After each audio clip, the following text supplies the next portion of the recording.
Today, we're going to be talking about creating momentum.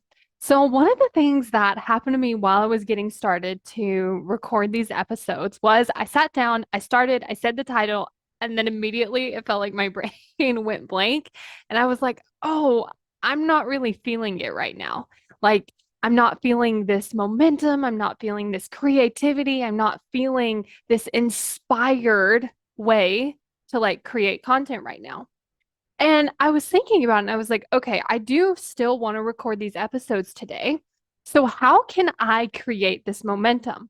And so, really, what I asked myself was I had a little plan of what I was going to say, but then I was like, what would be something that's really easy to talk about? And what came up for me was this exact experience that I'm having right now.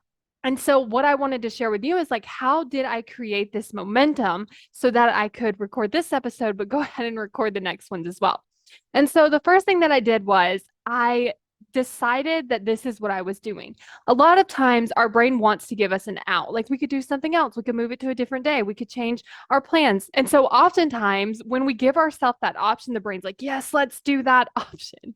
But because I didn't give myself that option, I was like, okay, what we're going to do is we're going to record the podcast episodes today, even if we aren't feeling this momentum, even if we aren't feeling inspired, even if we aren't feeling really creative, we're still going to record them. And so that's the first thing I did. I decided this is what I'm going to do. Second thing I asked myself was what would make this easy?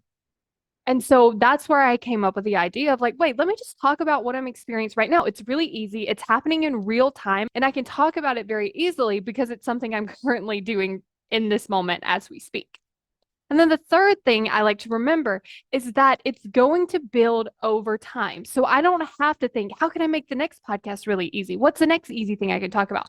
All I have to do is get started. Because now that I've been talking for a few minutes, I'm like, oh yeah, now I'm really feeling the creativity. Now I'm really feeling that momentum. Now I'm feeling inspired. So I know it's going to be easier to create the next ones. A lot of times it's just that little block between here I am not doing the thing and then me doing the thing. It's like if we can just overcome that little piece, it makes it a lot easier. And so that's how I like to do that as one deciding that we are overcoming it. There is no out. Second thing I like to do is what is easy about this? How can I make this easier? Where's a good place to start? And then I start doing that. And then that helps me build the momentum so that I can keep going. So if you want to learn how to create commitment so that you don't give your brain that out all of the time and you can follow through on the things that you want to be doing, then go to createcommitment.com to get on the wait list for my course, How to Create Commitment.